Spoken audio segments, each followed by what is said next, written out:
Hello everyone, welcome to a rapid fire edition of ARG Presents. I am Amigo Aaron, joined by a man who now certainly isn't French. We're not sure where he's from. The Brent. Thomson MO5. Yeah, exactly. Maybe the Himalayas, sort of like your game this week there. Oh yeah, there you go. So if you joined us last week, and last week was quite a week in terms of shows, when we did the Oric, a crazy computer from another land. Yes. We spun the wheel, we made the deal, and this week we're doing a crazy computer from another land. We're gonna get known for these crazy computer lands. It's Thomson Computer Week, Brent. Thomson. Let me tell you something. I knew 0% about the Thomson, and now I know 1% about the Thomson. Because this was not the easiest thing to research or find information about. It was no fun at all. It was tough. Now, let me ask you, and I know the answer to this. I know you don't know anything about the Thomson computer. And that streak continues today. Yeah, now, having learned the bare minimum to get by. Yes. Your thoughts on Thomson computers. And specifically, the ones we looked at were the MO5, MO6, MO7. Right, that area. genre. This was definitely something that could and probably should have competed with the ZX Spectrum. And did. Yeah, it's on the par with that type of system. And I would say the games range probably the same spectrum as the Spectrum. Get it? I see what you did there. So let's learn a little bit about, let's all get up to speed, the bare minimum here with the Thomson computer line. So, you've got Thomson releasing the MO5 in 1984. Now, actually, it's 05. 04. 84. What are you talking about? No. The Thomson 05, the O is not a 0. It's an O. And when does the Timson come out? When's that one coming out? Dummy. So, anyway, Thomson produced a wide range of these 8-bit systems back in the 80s, and they were based on the 6809E CPU. Right now, 6809. I had a heck of a time finding a ton of information, specifically sales figures. They're not out there. All I could find was that the Thomsons sold very well in France and sold next to nothing anywhere else. Yeah. Like, they didn't even try to sell them outside of France for the most part. Now, I think they had a plan, a cunning plan, to eventually move outside of the interior of France, but I don't know if they ever actually did that to any great degree. I should mention that at the end of the run, Thomson actually released a 8088 based IBM compatible PC. Really? It's kind of interesting, yeah. So I thought that was kind of cool. So again, we're going to focus mostly on the MO5, which was released in '84, but basically we rose through the market in '85. Built-in Microsoft Basic. Microsoft, you can see why they've got all the money. Yeah. They're in everything. They touched everything, yeah. This keyboard had a, as it's described, and the way it looked too, a calculator-style AZERTY keyboard, which is foreign to us, but it's a forein machine. So it makes sense. I would say, yeah. This had the old rubber keys, yes, that we've seen before. And again, ran on the Motorola 6809E. At a whopping 1 megahertz. That's all you need. That's all you need. The MO5 shipped with 32K of memory. I believe I read that you could actually move this thing into the a slightly more memory than that. And certainly the TO7, you absolutely could go up to 48K. Right. So these things can generate 320 by 200 pixels at 16 colors. It had 1-channel 5-octave sound, and which was used to a certain degree, at least from what I heard. It had a cartridge slot, light pin connector. Got to have those light pins. Were going to be a big deal back in the day. They certainly thought so. Have you ever used a light pin? I have. I used them back in school. You don't use them now at your current job, do you? No. I mean. Do people use those now? Light pins? Well, no. Now everything is the touch technology. Yeah. Same basic bear, but way more convenient and easy and accurate. Okay. So of course, this thing had joysticks. It had tape interface, SCART video out. We never got SCART over here, unfortunately. It's funny because at the computer club last night, our buddy John from Charleston has a SCART connector hooked up to his Amiga, and then a doodad that converts SCART to HDMI, and then that going to his computer. Looks fabulous. And I happen to have a SCART connector for my Amiga, so I'm going to copy his gimmick. So gimmick stealing. There are a few of us over here that are going down the SCART path. I've always heard that SCART was the best way to go for pure graphic output on these older machines. And apparently the Thomson thought so as well. Yeah, that's right. Although apparently here recently, SCART has been kicked out of the TV sets, and you're not seeing it as much as you used to.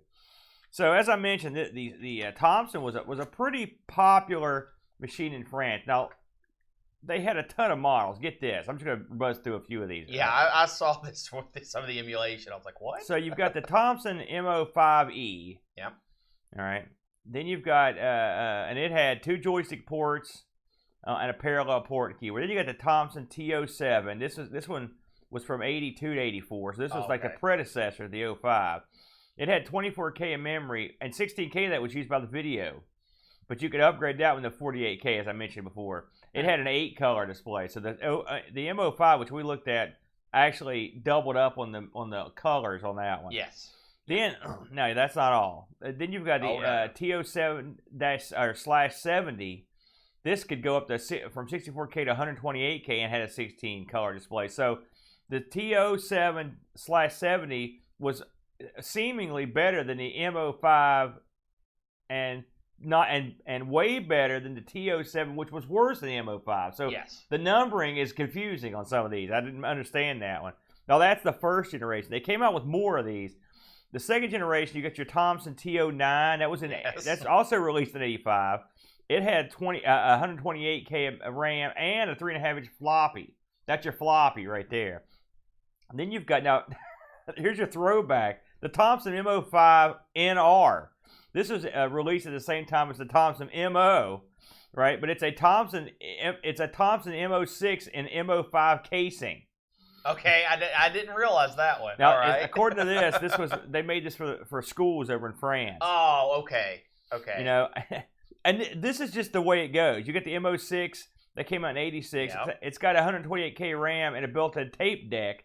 But keep in mind, in '85, they released a TO9 that had a 3.5-inch floppy. Yeah. So. Yeah, they had SKUs all over the map. This reminds me, it's like you got the Amiga 1000, the worst Amiga. Then you got the 500, then the 600, which is worse than the 1200. It's like, what are you doing? What's happening over here? What's going on? Can't we get these numbers right?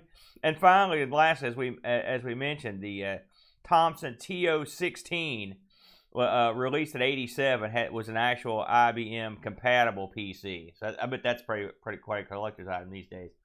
Now, that's a lot of SKUs. Can you imagine being someone in a department store trying to explain to someone the difference between all of those computers? Well, I mean, it's not like they'd all be out at the same time. So we got that. Yeah, they kind of would be. 84 to 86, there were like 4 or 5 computers that wore the Thomson You're right. brand. I mean, you're right. So now, but before we get into our actual games, I looked over the library. It was pretty extensive.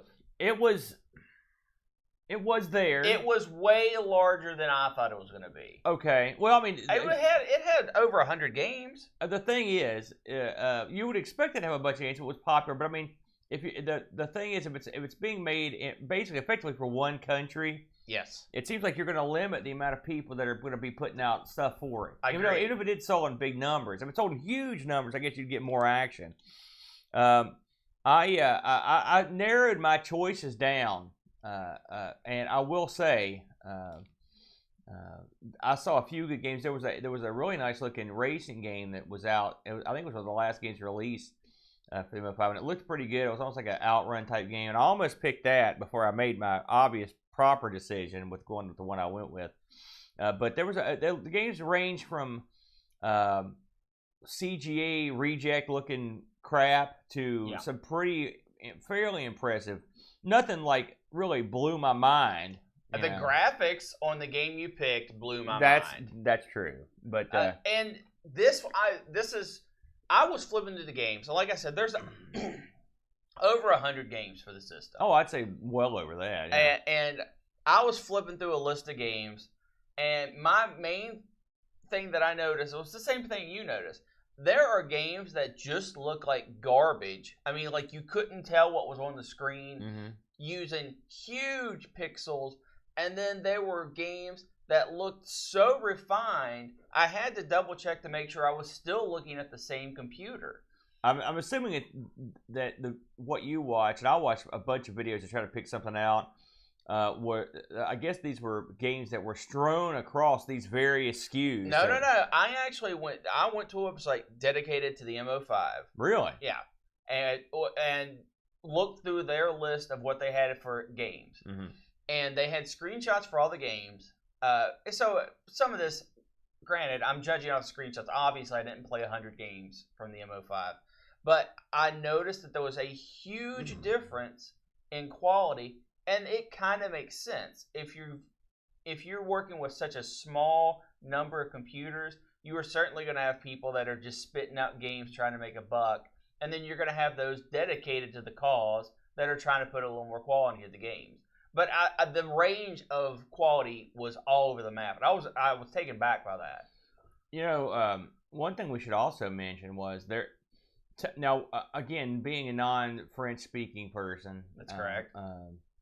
I didn't see a lot of love being delved out to a lot of these games, to be honest with you. In fact, just finding footage for post-production of both our games has proven to be, I mean, on the Thomson platform, yes, has been difficult. This was a very obscure computer. Yeah, on YouTube, it's not well represented, to be honest with you. There's I believe Retro Man Cave did a special on the Thomson line. I think it was him, and then it was LGR reviewed one game. Yeah, that from the Thomson that I found.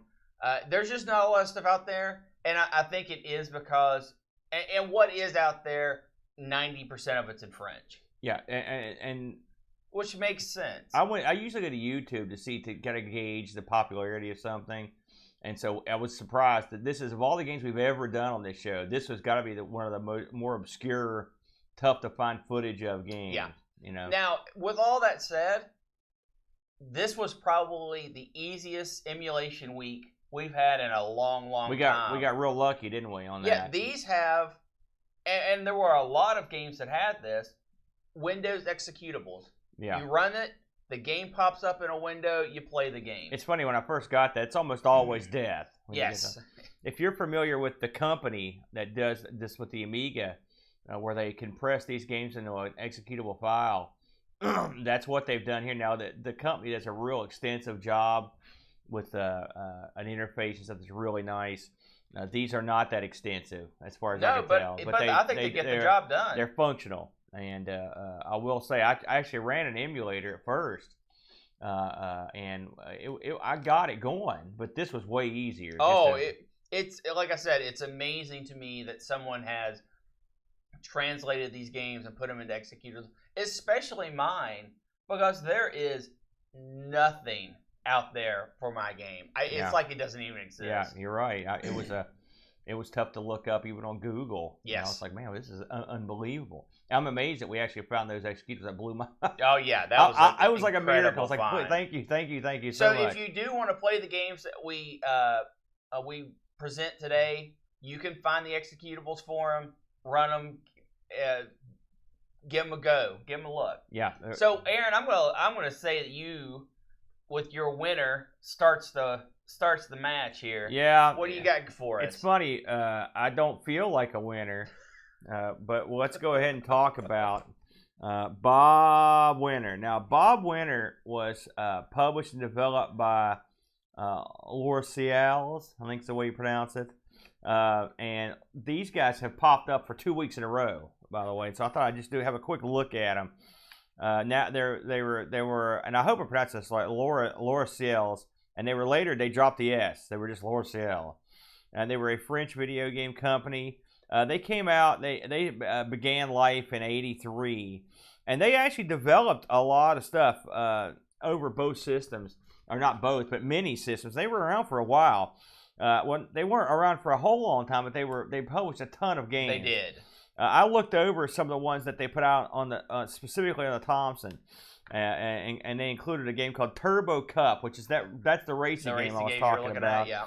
A game called, and I will say a lot of these came out. For example, Turbo Cup had an Amiga release. They had an Atari ST release, DOS. So these games were publishing these things across many platforms. That was sort of their MO. They had a game called Space Racer. They had a game called KYA. They had Mach 3, which I was hoping, but it wasn't. Then you've got Cobra, and so they've got lots of early games too in New York. These were later releases. They had a lot of releases, and they were pretty prolific, back in the day. And so I'm pretty sure that they wrote one of the two games we covered last week. I'm trying to figure which one it would have been. I can't remember off the top of my head. It might have been mine. They went bankrupt eventually, unfortunately. But they in the short time they were around, they did knock out 150 games. So that's wow. They did pretty good. Yeah, that's a lot. So with that in mind, let's have a look at Bob Winner. I always want to call him Winter. No, Winner. Now, or if you look at the opening graphics, it's why Bob. It's Win Bobner. If you look at the title screen, they kind of wedged it Bob in there. I'm gonna, even before I get into this, that's what when I was looking at the list of games and stuff. This game made no top lists. This game made no. This game was vaguely mentioned places, but was not getting a whole lot of dap. And so when I saw it wing by in a video playthrough, I'm like, my God, yeah, what is that? That looks remarkable. And so, much like a child that had 6-pound fitty. Who's looking through the ZX Spectrum cartridges, the budget titles? I was wooed in by the picture on the back of the box. Yeah, So anyway, this game came out in '87, and it's how to explain what this game is. It's a let's go with side-scrolling action game with beat 'em up elements. How about that? And that's really. I think that's wrong, but okay. Well, I'm trying here. The fellows that worked on this, you had Bernard Ayru. I'm working on these French accents here. He was responsible for a couple games, one on the Oric and one on the CPC. Heliot on the CPC and Psychiatric on the Oric. And you'll see this a lot. A lot of these guys dip their toes. Yes. So it's funny that these machines would come up 2 weeks in a row. The graphics were done and beautifully done, I might add, by a fellow named Bruno Masson. Incredible graphics. He did the graphics on another game I almost picked called Magnetic Tank. Did you see that one? I did not see that one. Quad, Mission, Mach 3, a Cobra 1 and 2, Turbo Cup, and Space Racer. So it's funny, of the 3 games I really wanted to cover, he did 2 of them graphically. So which explains why, because all 3 of those look good. Yeah. And the music was done by a fellow named Mikhail Winogradov, and he did a ton of stuff, but amongst the games he did were Mach 3 and Panzer Kickboxing, which we both love. Yes. Yep. And Load Runner and Turbo Cup. And these are all on various platforms. So this is another guy who worked around. So the gimmick in this is you are Bob Winner, sort of a all-around like 1930s tough guy. Like a smart, sexy, bad dude. This time around, he's going out to find proof of some sort of missing civilization. All right, that's the plan anyway, from what I could tell. Now, how does Bob accomplish this? Bob runs across the screen and tries to avoid deadly encounters. It's almost like a Dirk the Daring sort of affair. It's eerily similar in multiple ways. I was thinking Dragon's Lair for the NES. Yeah, that's exactly right. Now, the first thing that will strike you about this game is that it is in almost a monochrome, isn't it, Brent? Yeah. It's got very low color output, 4 color probably. It's real low. and it's almost and on other systems it's got ported to, it's even more greenish looking. Yeah. I should mention this got a port to the Amstrad CPC, the Amstrad PCW. I don't even know what that is. We're gonna have to go down that lane sometime. Now get this. This got a port to the Atari ST, the C64, and DOS. Now I looked at the DOS version of this. It is absolutely dreadful. I mean, it is. It looks like double garbage on DOS. It's all CGA. It's horrible. Oh no, you can't do that. Well, you should be able to. It's 4-color, for God's sake. But I'm pretty sure. Just knowing what I know of other computers like this, they went with the lower color palette to get smaller pixels. Well, what you got here with this, what do you get for your money? What you get is something that is unbelievably gorgeous. Yes. I mean, that's what struck me. The backgrounds on this are off the charts. Yeah. The foregrounds look good. Yeah. It all has a very it's pretty smooth, hand-drawn look to it. Yep. And I mean, graphically, this is at the top of the heap of this era. Yeah. You would be hard pressed to see better backgrounds in any game of that era. They are all monuments. They are various, and it looks, from what I could tell. Now I will say, before I get into the various backgrounds, I did not get to these backgrounds because this game is ludicrously, ridiculously difficult to control. But I watched some walkthroughs where I'm assuming these guys had cheat codes because they were just. They did because their health didn't go down. Because these guys. I watched the backgrounds are gorgeous. You've got all sorts of. It looked like from all over the world. I think I saw like the London Bridge in there and the Statue of Liberty But I mean, I don't know enough about France to know. I think there's like a smaller version of the Statue of Liberty in France. So it could have all been in France. I know Notre Dame was there.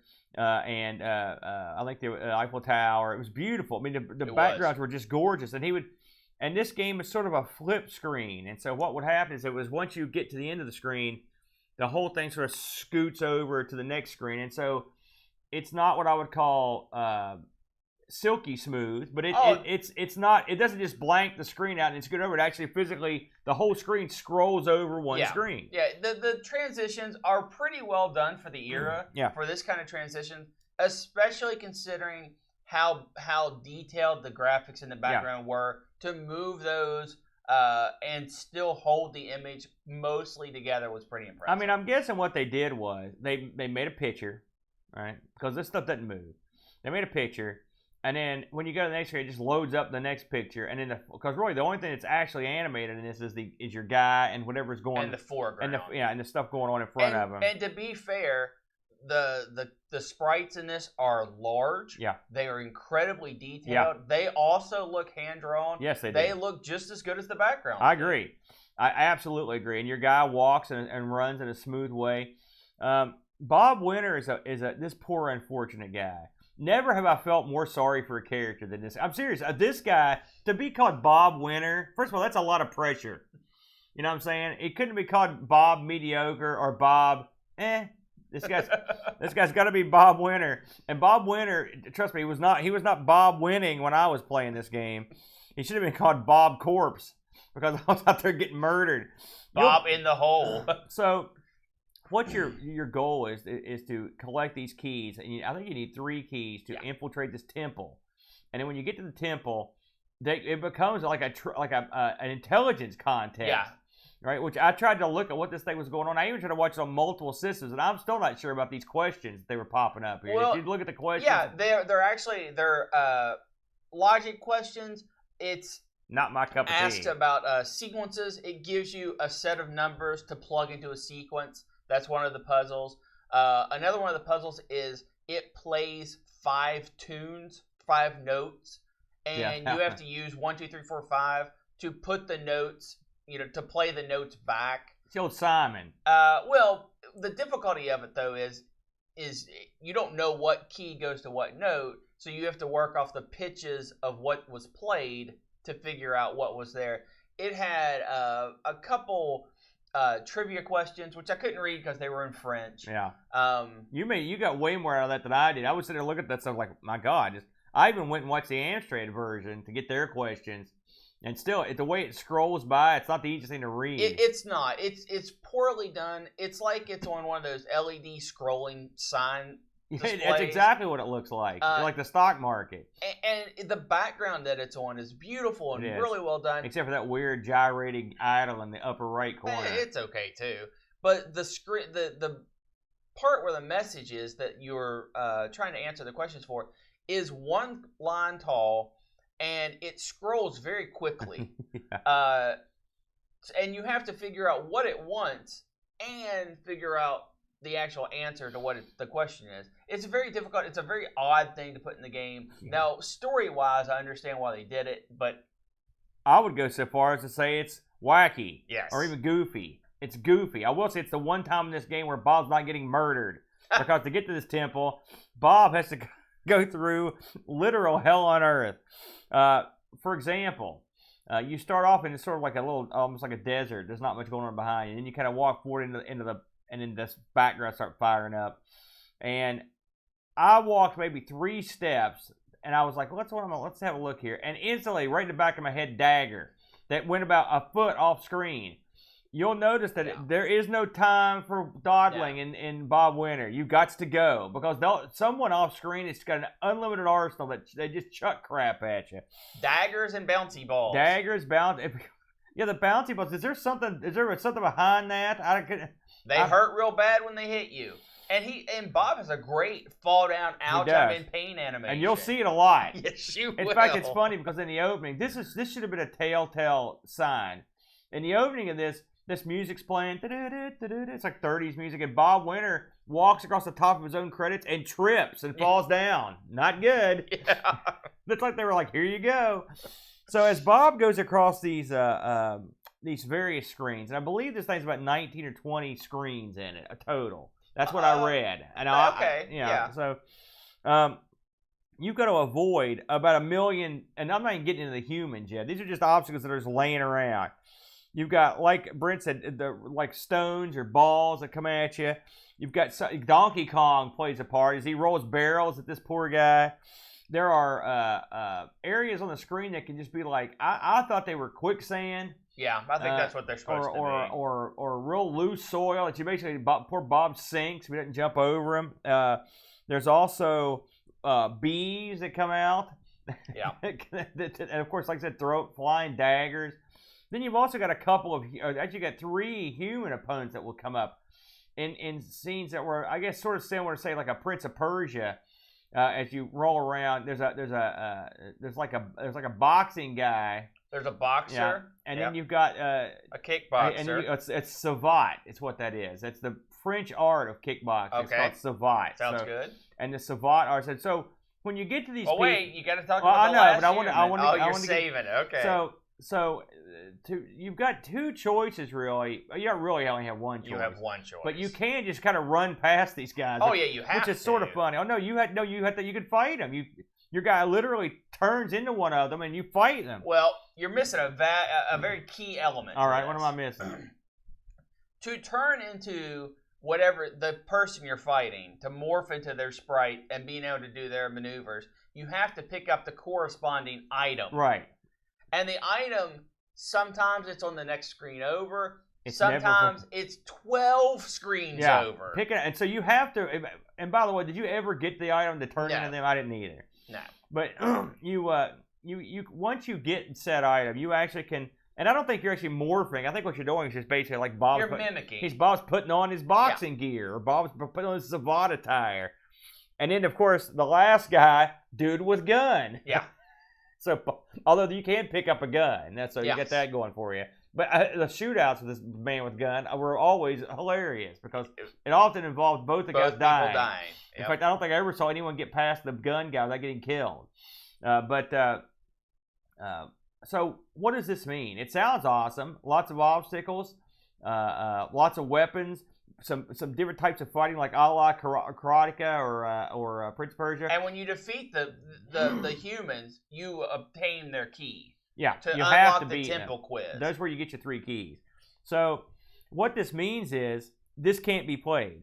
I tried to do anything at this game, and I sucked. I fell in water or quicksand. I got stung by bees. I got hit with daggers and barrels. Jumping and moving in this game, it's unbelievably difficult and weird. Yeah. This is the classic example of when you've got something and you blow it. Yeah. And they blew it, brother. Yep. If it had taken some of the elements of your game and just stuck them in this game, we'd have been laughing. Because then you'd had something fun. Because the elements of this game that work, they work great, right? The graphics. Even the mystery and stuff, even the adventure portion is Yep. neat. And the graphics are neat. Bob looks good. It's got some pretty okay music. I mean, all things considered, it's okay. It's got a good look to it, and it's stylish. All right? Well, what music there is. Right. It's a stylish game. I mean, the opening screen I thought was really nice looking, where it shows the credits and stuff. Yeah, but then the game, there's no music in the actual game that I was able to hear. It's like the answer. Someone said, someone just played Flashback, and they were like, "Oh yeah, you think those are comp? We're gonna really take you down." And they get wacky. And if you think about this, Flashback and Another World, which these also have these kind of nuttier, they're not as nutty as these, but they have these nutty controls and pans of kickboxing. These games are all from France. Huh. Think about it. I don't know if I'm getting anywhere, but wacky controls and made in France. I think you're confusing, at least in this case, wacky with just bad. Yeah. I mean, I can't think of a worse control system. And the thing, what really bothers me on this is you didn't need to make it weird. You did. You need a guy to jump, like ducking for the knife. Good luck. Yeah. Good luck. And something else that happens is this stuff will fire, as I mentioned, it'll fire right beside the edge of the screen. Yeah. You've got no chance to do anything. And barrels, too. And you have health. It isn't an instant kill, but you might as well not have health because some of the screens are so full of stuff. And the pits are instant death. And the pits were what I could never get past. I could never successfully jump over one of the quicksand pits. And that was it. I couldn't advance any farther in the game because there isn't a jump. Jump is his stride in running. And yeah, he has no leaping ability. No, none. He has my vertical. Remember Doggy last week? Yeah, yeah. What was that game called again? Doggy. That's right. Doggy could jump like a mile. And this guy is the exact opposite of Doggy. He can't leap. For a guy called Bob Winner, no, he's a loser. He must be in leg braces. I mean, he's horrible. He skips leg day every day. Every day, typical musclehead. I hope he worked on cardio because he's definitely worked on squats because he's getting up and down a lot. I will say I read this and I was like, I didn't see this when I played it. There's apparently when this thing was ported to the PC. It was one of the very first games that supported EGA, according to the wiki on this. And they did that for the because I'll tell you, I saw the CJ version of this. It was just like this, except it looked like it was like we drew it. I mean, it was god awful. I can imagine. It was horrible. So I guess what I'm saying is, to summarize, not my favorite game at all. It's much like everything else. I couldn't find any reviews on this, except I found one on. I found someone who had done this game on My Abandonware, and they gave it a sparkling 5 out of 5. I'm not going to go with that, and I didn't want to use reviews from other machines. Although I will say I looked at the DOS and the Amstrad version. Amstrad looked exactly the same to me. It had good sound as well. The Amstrad's a very capable machine. Absolutely. But sadly, this one had everything it needed to be interesting and fun, except for the interesting and fun parts. There was the controls left the building. While you get the user review out, I will give my review. I agree. This game was absolute trash. Yeah, I was going to say, feel free to jump in there and give us your full dissertation, but I think we pretty much summed it up. So our resident reviewer, our good buddy, our dear friend, Graham W. Vipke, writes in. We subjected Graham to this one, I'm afraid. Yes. There are no winners with this game. That's correct. I couldn't get Bob to win at anything. After plugging in the joystick, he still wouldn't duck. He wouldn't move fast, and he wouldn't throw punches against the Kung Fu guy, Savat. The animations looked okay, but there was no sound. There is no, I mean, the openings, the musical part at the beginning is good, but the rest of it's crap, the lemon is chiffon and purple was an interesting color choice here. I gave up on this game. I hope you had more success than me. No. Nope. 4 out of 10. That's a very gracious review from Graham. Gracious Graham, we're going to call him. Yeah, because this game doesn't deserve a 4. I will say I don't have a problem with the color choices, just because I think it gave it sort of a painting flair to it. No, yeah. the visuals in this game were stunning. It reminds me of something like someone took a pencil and drew everything, and it's that's sort of what they were going for, and it worked. So let's move on. I will say I didn't even consider your game, all right, because it looked so stupid. And so I thought, my God. And then, of course, when I saw what you picked, I thought, man, what an idiot, as I often do. And so let's hear, with that sparkling introduction, let's hear about your game. Well, let's tell the people. We've had the Urban Yeti. Yeah. And you loved that game so much. No. I thought, we need to get the Yeti back into the Yeti environment. And I picked Yeti. Yes, you did. So tell us about Yeti. Yeti. Well, this is not an Urban Yeti, is it? No. This Yeti is in his element, and he is pissed. Yes. All right, let's go. Same publisher as your game. Came out in 1984. This actually came. Is this the same publisher? No, it is. I'll be darned. Came out in 1984. This was authored by a guy named Pascal Peller. Mm-hmm. It looks to be a one-man show. At least he's the only man that gets credit for it. So I'm going to say he did everything. He's the only man you need on this one. This got released several times over. It got released as its own standalone game for the MO5 on a tape. It got released as a double tape. Why the double? It got released with a game called Pulsar 2. So like a compilation. Right. Okay. One was on one side, one was on the other side. Pulsar 2 was a shooter game, sort of like Blood Money or Cobra, that kind of vein. And Yeti, of course, is a platformer of sorts. So it came out that way. And Super Cobra is what you meant. Yes, sorry. And then it also came out on the 107 on a floppy disk. Okay, because that one had the 3.5-inch floppy. Yeah, so this game got a lot of published opportunities. So obviously, it hadn't been doing something right. This is the translated blurb from the game. A game of arcades that is already talking a lot about it. Everything is graphics, action, music, and stress. I don't know why they think stress is a good thing to have in your game, but it is. It's good. Thanks to these many paintings, you will not get tired of this game. An abominable snowman will do everything to prevent you from delivering a girl he holds captive. Rescuing the girl. Of course, this is all translated from French. I love this. This is the best thing you've ever done. Keep going. And as this software is completely crazy, do not be surprised to meet unusual fruits or even goats, to name a few, written 100% in machine and sound language to have at all costs. I like it. And I agree. This is something to have at all costs. Yeah. You do run into some unusual fruits. You do. You, unfortunately, in this game, do not play as the Yeti. You play against the Yeti. That's instantly appealed to me. I don't want to play as that guy. I've already made that mistake. You play as an unnamed hero, or at least that I could find in English translations, on a mission to rescue your girlfriend atop the mountain. He's a mountain climbing guy. Yeah.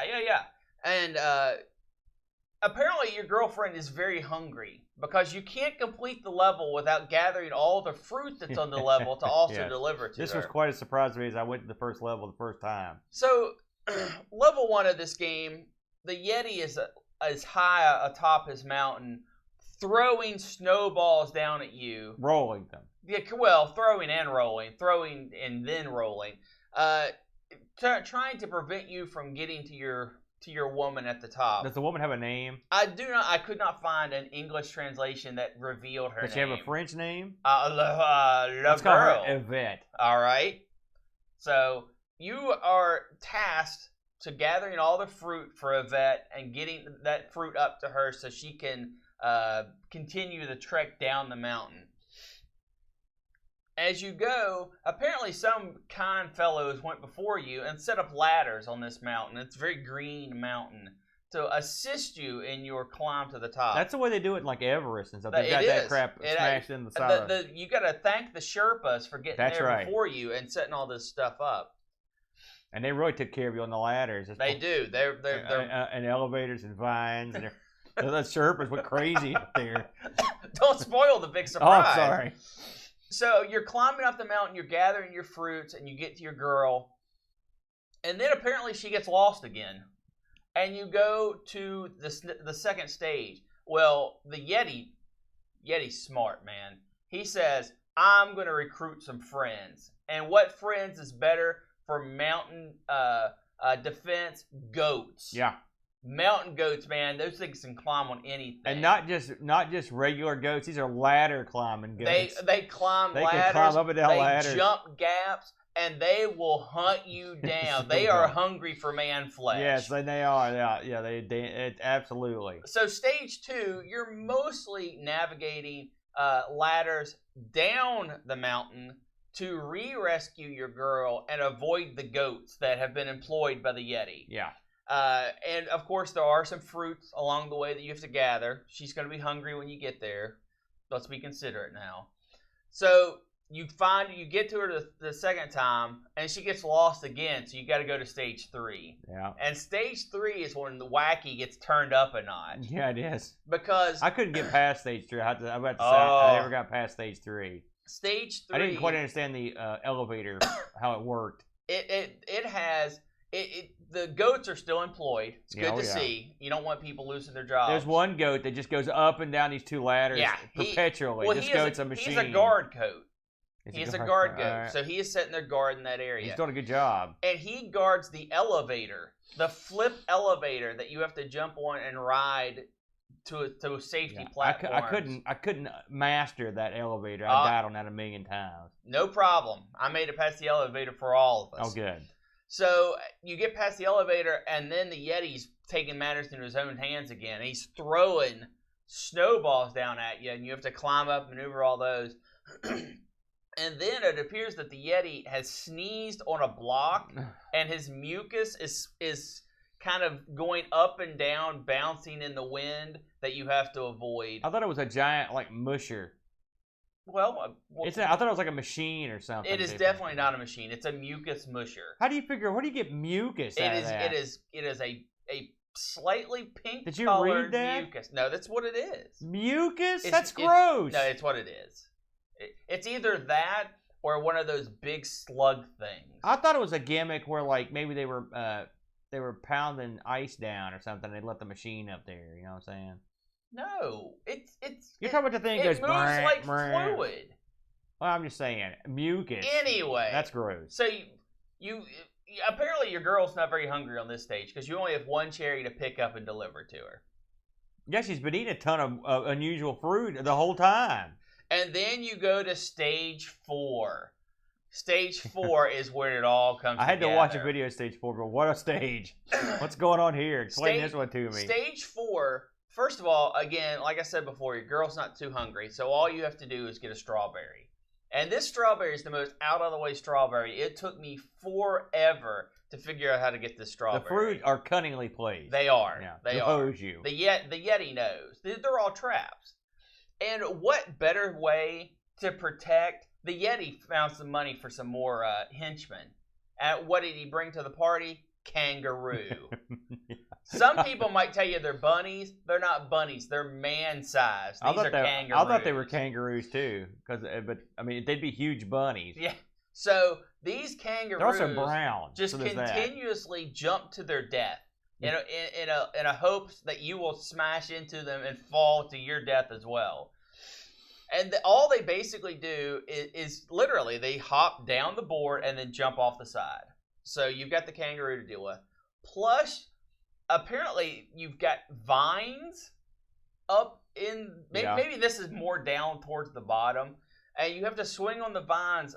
Could be ropes, like Jungle King style. Yeah. And the Yeti's still up there throwing snowballs, so you got obstacles all over the place. But you also have your trusty spring, and when there's a place you can't get to, and you're like, what are you gonna do? You jump off the side, hit that spring, and then bounce right back over to where you need to be. Sort of a Popeye sort of a thing. It's glorious. Yeah. You jump across, you swing across a couple vines, you save your girl, and it all starts again. So this is a Donkey Kong-esque platformer with, thank you OBS, with platformer. It has enemies, a variety of enemies, tons of pickups, and it has great stage design. I loved this game. I played it until I beat the loop. The loop was required for me to be, and it took me about 2 hours. One thing that's great about this game, you can play it 1-player, 2-player, or entertainment mode. And in the entertainment mode, it gives you unlimited lives. So you're just there to see how far you can get. I found that out too late. Oh, I thought it was a demo. No. That's what I thought it was. I saw it. It's funny. I just hit it last night. I'm like, oh. Yeah. So, Yeti, what did you think, Aaron? I obviously loved the game. What did you think of it? You know, we look at a lot of games, you know, and of course I do a couple of this. I look at a lot of games every week. And we look at a lot of we've looked at a lot of crazy systems over the years, over the year or so. And I'll tell you, these are the moments, the very few moments that happen where you stumble bass backwards into something that is glorious. Yes. Glorious, I tell you, it's glorious. All praise to the Thomson MO5. And the guy that made this game, what'd you say his name was? Give this guy props, yo. He's awesome. Pascal Peller. That's right. Listen, when I loaded this thing up, I thought, look at this. It's a Donkey Kong total ripoff, all right? And it is. Don't get me wrong. But first of all, if you're going to rip off something, rip off the best. Yeah. And secondly, the addition of the fruit is a huge... The mandatory pickups. The addition of having to get the fruit makes a huge difference in the amount of fun this game is. It really changes the dynamic of the game. Yeah. This game is somewhere between Donkey Kong and like Miner 2049er. In fact, some of the level designs remind me, the second level in particular, reminded me of a Miner 2049er level. In Miner 2049er, you have to go everywhere. So that's too much. Yeah. Donkey Kong, there's nothing. This one is somewhere in the middle. Getting the fruit makes this a lot more fun. And I'll tell you, the level design in this is very clever. Yes. I watched the 4th level, and it looks insane. I can't wait to try it. It's crazy. It is. But they did a great job working with what they had. I know graphically, this is no great shakes by any stretch of the imagination. Yeah. It's a simple game. Yeah, the lack of animation when you climb ladders was really disappointing. Because your sprite, your guy looks pretty good. He's wearing a backpack. Yeah. He's got the hat on. Yeah. Your woman doesn't look great. She looks, She looks good enough. Yeah. But he when he runs, he moves. His hands go up and down. But not having animations going up and down ladders was a cop. Now the game is not without flaw. Aside from what Brent said, negotiating the ladders is a easy task. No, use your diagonals. You have to get used to it. All right, and this is it's funny how often ladder climbing in games gets on my nerves because it can be so a pain in the butt to get up. Now I did play this with a keyboard. Oh yeah, that's the way to play it. I think with a joystick, this is going to go right on the arcade machine because this has got arcade controls written all over it. I love this game. I just loved it. I'm a sucker for games like this, and I love Jumpman, I love Donkey Kong. I love games like this. Single-screen platform games are sort of my bag. I love different stages, and the stages are all varied and crazy. Like I said, the first level, you're going to see some Donkey Kong inspiration, influence in there. Yeah. They rip off chunks of the levels, but not the entire level. So to me, this is a little bit like Donkey Kong 2 that we had the ROM hack. It's not as hard, but it just someone took the basic building blocks of Donkey Kong and just went crazy with them, and then added. The vines are a great add. Yes. The spring is cool. The enemies are wacky. I liked every bit of this game. It controlled great. Yeah. If you feel froggy, right? go get one of these EXEs. This game's another one that was compressed into one Windows Run executable. And I know it looks goofy and ugly. Go give this thing a shot.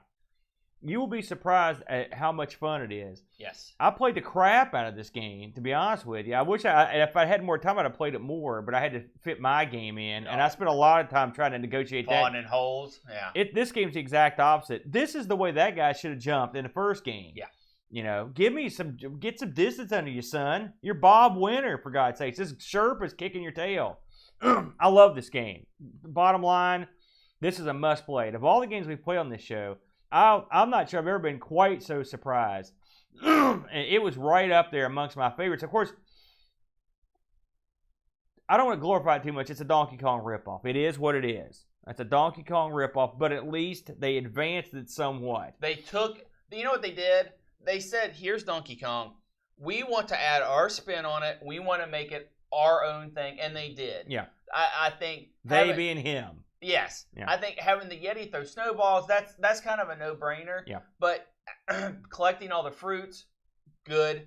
And like if you get to the top and you don't have all the fruits, your chick just won't respond to you. Yeah. She's like, I want more fruit. Yeah. I see. I looked at it a different way. I thought since you're up in the Himalayas or whatever, your guy is hungry and he doesn't have the energy to. Well, but then what? Explain how you get to the girl, and if you don't have all get the to fruit. her, but he's so ragged and haggard that she doesn't know who he is. That's an interesting take. That's the way I'm going to look at it. But this game, the sound effects, the music, they're mostly beeps and boops. Yeah. But they're good enough. The graphics, they have some clipping. They're not great. They're not beautiful, but they're good enough. The first level has no bottom. A lot of the screens are like that. That's bizarre. But at the end of the day, this played fun. You got better as you played. And a little tip for all those that might check this out, you don't jump with momentum. So you can tap, tap, tap to the very edge of the platform, jump, and you still get your full distance. That's very important when you're trying to get the strawberry on the last stage, because that jump is incredibly difficult unless you tap, tap, tap to the edge of the edge of the platform and then jump. Tappa, tappa, tappa? That's right. If I'd have had tappa, tappa, tappa, I'd have probably beat this thing in 45 minutes. Let me ask you a question. As far as you know, did this get released on any other system? There are many Yetis, but none are like this one. This is the only platform Donkey Kong Yeti game out there that I was able to find. This is a one system gig right here. I believe so. That's not normally in that company's MO. We may have to go back and double check that. I looked for there's a Yeti on Commodore 64, but it's a completely different game. Well, I mean, it's a pretty obvious name, I guess. So, we love this one. So let's see what our resident reviewer Graham W. Vebke thinks. If I know Graham, I think he's going to probably dig it. What an interesting take on a Donkey Kong clone. You control a guy trying to get his girlfriend, avoiding the snowball, sit down from the Yeti. It has little quirks that's made me laugh. You can't skip collecting the fruits. You must get them all or you can't save the girl. On the second level, there are jumping deer. See, those are goats, I think. Oh, they're definitely goats. But they climb ladders, too, which is quite unfair. I really like the cyclic audio sounds. Cyclic? Anyway. Beep, beep, boop, beep. Reminded me of an arpeggio at times, and the sprites and color scheme is pretty decent too. Yep. Very little color clash. I like this game. 8 out of 10. Yes. Yeah, I'll agree with all that. Graham gets it. So we had one winner and one loser. But one thing's for sure. When we spin the wheel, we're all winners. Let's spin this sucker. We'll see. All right, Brent, tell them what we added this week. You didn't tell me. Yes, I did. The Jupiter Ace. Oh, yeah. You demanded it, and we put it on here because we haven't had enough weird computers from other countries. That's true. You know what? I'm ready for something a little tamer. I'm ready for something a little more... Wait, you haven't got your fill of weird European computers? I have, and you know what? Before we spin this, I enjoyed my trip down the MO5 lane. There wasn't a lot of information out there to be had, but... And by the way, nothing on eBay for any of the computers. Oh, no. I looked. I couldn't find jack squat. I looked. Yeah. I should have looked on eBay France. Actually, that might have actually worked. But I enjoyed what I played, And I am going, especially since the games are so easy with the executables to get out there and play, I'm going to take a look at some more of these things. Oh, just yeah. on my own time. That really does make it a lot easier. I do strongly recommend everyone gives Yeti a shot. So Absolutely. you redeemed yourself for Urban Yeti. Oh, they're both good. No, Urban Yeti's the worst thing I've ever seen. Spin this sucker. Come on, Jupiter H. Make it 3 in a row. All right, what do we got there, Brent? And the winner is... Bizarro spin time. Okay, you know what that means. Spin it again. And For those that don't know, Bizarro spin, we spin again. What it lands on, we will pick each other's game to review. I mean, we both play both, but now we're picking each other's game, so we might not get the one we want. We never get the one we want, actually. All right, here we go. If we Bizarro again, we just go back. I don't think that would be All an right, issue. what do you got? The winner is? GameCube. GameCube. Okay, wow. It's amazing. We've never covered this. I know what you're playing. Oh, you've already got one picked out for me, do you? Oh, what a punk. So I'm picking what you would have played or what I would have played if I got a pick. Well, GameCube should be interesting. That's one of the more modern machines we play. We're going from one side of the coin to the other. Hey, just a reminder that ARG Presents is also available in podcast form. Yes. So consult your local podcatcher to pick us up, listen to us on the go. Always a good time. We record every Sunday morning at 9 a.m. Eastern Standard Time. We are far more consistent than me and Boat due to the fact that we are on the nose because we don't have anything to do. There's Sunday no mornings. work, right? There's no so work it's a little bit in easier. the way. We have a good chat going today. What do you got going in the chat room, Brent? We got Duncan Styles, we got Picard, Mohawk Mall, Terror K. We had some new voices in here. Colin 409. He's not new. No, not him. ZZZ, although I think he was just sleeping, looking for the wrong things when he came in here. So pretty good run at chat. A lot of these people from Computer Club last night, they got up early, just like we crazy time. Yeah. Hey, and also I want to do give a shout out to all the Patreons out there that support this and the ZX Spectrum show and the Amiga show. Be looking for your call out for pie pieces for the Thanksgiving marathon here at ARG. Those should be coming to you relatively soon to get your suggestions. So if you're out there, you're a patron, and you want to see something put on the wheel that will get played during the marathon, be looking for that.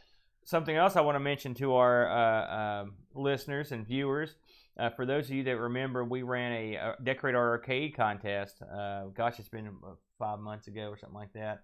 And we have begun implementing your suggestions. As I behold upwards here, we're in the process of mounting the large artwork in here and start getting that going. So as soon as we get this stuff in a that nice, will probably also get revealed presentable on the Thanksgiving state, it will be. That's right. We'll have it ready to go. Hopefully, Brent will have his other little art project good to go then as well.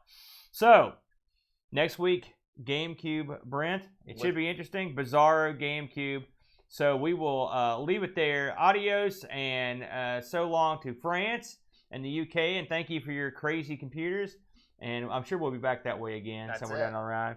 And so, until next week with GameCube, I bid you adieu.